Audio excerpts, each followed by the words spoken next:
Troisième prise pour le sujet du jour. Ah, j'en peux plus. En tous les cas, si j'avais le même moyen de locomotion que ce mec-là, je me poserais la question de savoir si oui ou non je dois donner un rein pour faire le plein. Quoique de mémoire, il me semble que ni dans les pages du comics qu'on va parler aujourd'hui, ni de son adaptation cinématographique, je vois le gars aller à la station, lui mettre une goutte de super sans plomb. Hein? Twip, bonjour et bienvenue sur Adricoscope, la chaîne faite avec le cœur et tournée avec les pieds. C'est un plaisir de vous retrouver pour cette nouvelle vidéo. Aujourd'hui, expérience de lecture. On va parler d'un personnage assez emblématique à mon sens et qui mériterait qu'on s'intéresse à cet univers. Univers de Rocketeer, personnage créé par Dave Stevens. J'ai adoré la proposition ici faite par le tandem Chris Samney et Mark Waid, responsables entre autres d'un excellent run sur le personnage de Daredevil. Je crois d'ailleurs en avoir déjà parlé sur cette chaîne.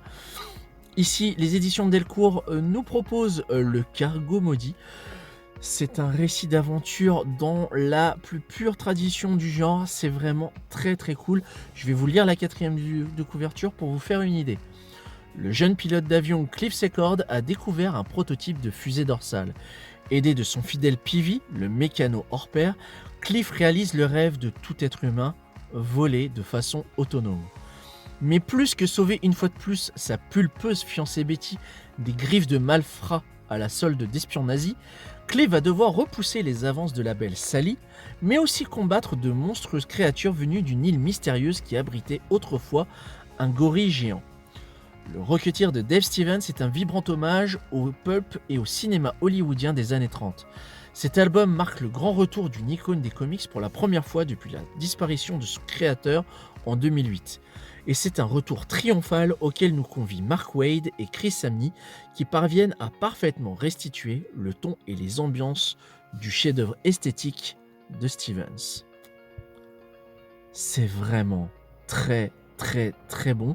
Et je me demande pourquoi ce titre n'a pas eu autant d'écho et autant d'engouement qu'il le mérite.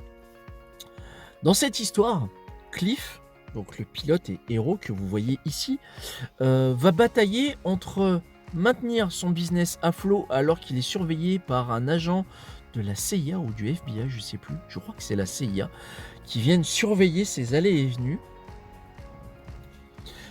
Il va devoir gérer le triangle amoureux dans lequel il est, avec d'un côté la belle et pulpeuse Betty, qui est clairement calquée sur la vedette de l'époque, Betty Page.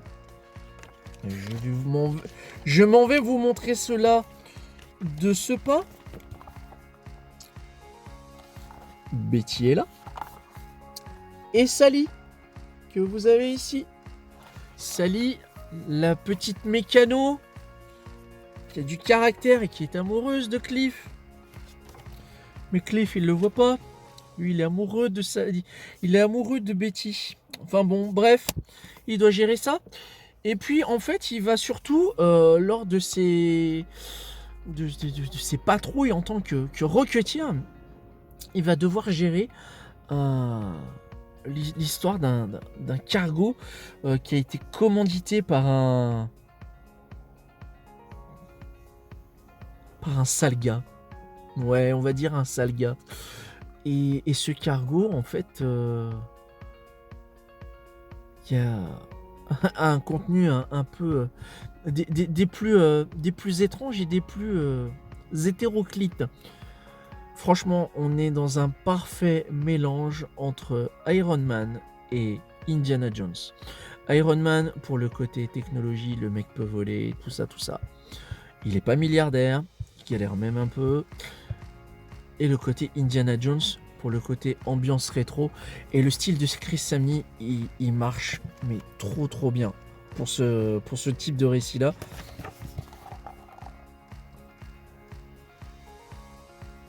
Je rappelle que Chris Samney, vous pouvez le trouver actuellement sur deux autres titres dont j'avais déjà parlé sur cette chaîne, à savoir Firepower et Jonah and the Impossible Monster. Je vous montre d'autres. La fameuse fusée dorsale que vous avez là.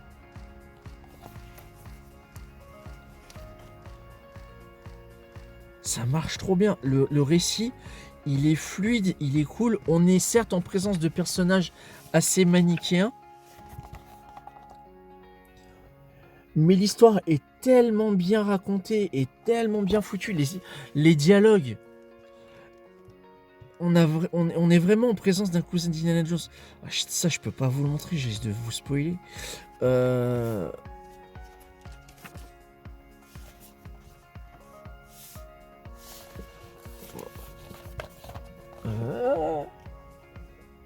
Ouais, voilà. Bon, comme ça.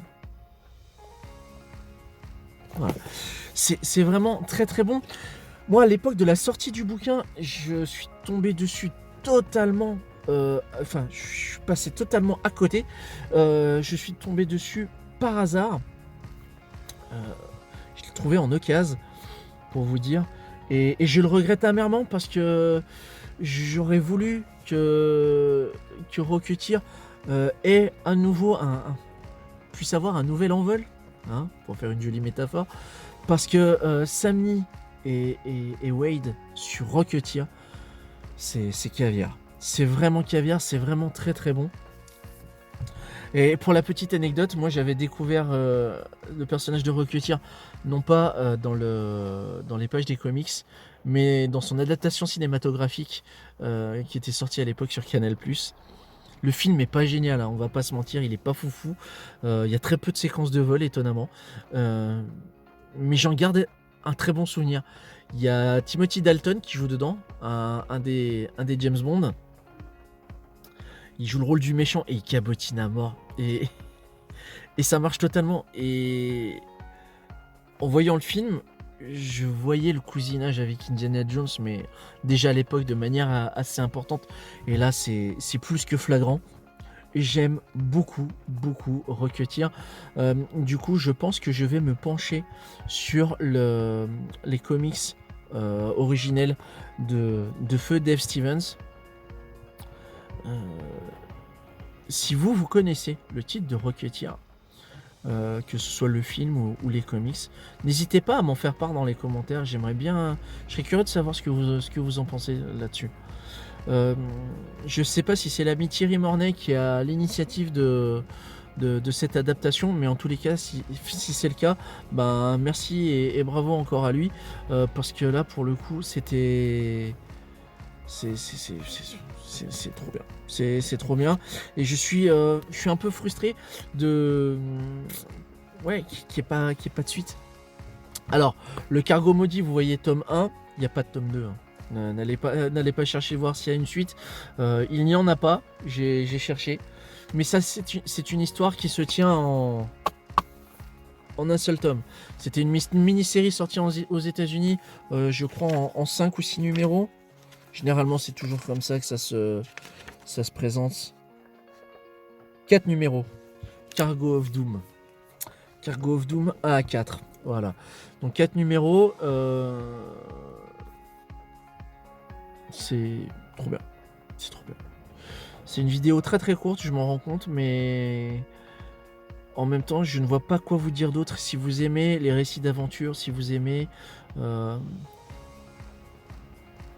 les romances un peu compliquées, les quiproquos, il y a un petit côté vaudeville qui est pas dégueulasse. Si vous aimez les monstres, voilà, le mot est donné, j'ai spoilé un petit peu, je suis désolé. Mais si vous aimez les monstres, en même temps, quand je lis, il va devoir combattre de monstrueuses créatures venues d'une île mystérieuse qui abritait autrefois un gorille géant. Je sais pas vous, hein, mais moi des gorilles géants, j'en connais pas 60 millions. Hein. J'en connais 2. Voilà, donc il y a du monstre. Enfin, c'est vraiment très très bien. On est sur du fantastique, de l'aventure, de la science-fiction, hein, parce que bon, la fusée dorsale, à l'heure actuelle, on n'en est pas loin. On n'en est pas loin de Rocketeer. On n'en est pas loin, mais on n'y est pas encore. Donc ma suggestion du jour, c'est Rocketeer, créé par Dave Stevens, et présenté ici par Mark Waid et Chris Samney. Le Cargo Maudit, tome 1, c'est publié chez Delcourt, édition dure. Ma reco du jour. Voilà, cette vidéo est à présent terminée. Merci de l'avoir regardée. J'avoue que j'ai bafouillé, je suis parti un peu dans tous les sens, j'en suis désolé. Si vous connaissiez ou non ce titre, n'hésitez pas à m'en faire part dans les commentaires. Si vous l'avez lu ou non, si vous l'avez lu ou non, n'hésitez pas à m'en faire part dans les commentaires aussi. Si vous l'avez aimé ou non, n'hésitez pas à m'en faire part dans les commentaires. Voilà, je pense que je suis fatigué. Au moment où je tourne cette vidéo, on a changé d'heure et pourtant, j'ai pas l'impression d'avoir gagné 1 heure de sommeil en plus. Voilà. Merci beaucoup. Prenez soin de vous. Oh putain, je vais la refaire. Je vais cutter. Non, je vais laisser. Ah, il y a des gens qui viennent juste de se garer en face de moi. Ils se disent, le mec il parle à son nom, à son pare-soleil. Bah ouais, Coco. Voilà, c'est tout pour cette vidéo. Merci de l'avoir regardé jusqu'au bout. Même si elle a été chaotique et bordélique, je suis parti dans tous les sens comme d'habitude. Je pense que vous connaissez maintenant la maison. N'hésitez pas à me faire part dans les commentaires de votre expérience de lecture, si vous avez lu Le Cargo Maudit, si vous l'avez aimé ou non, pourquoi. Et dans tous les cas, prenez soin de vous, plus de funkitude et à bientôt pour une prochaine vidéo. Ciao.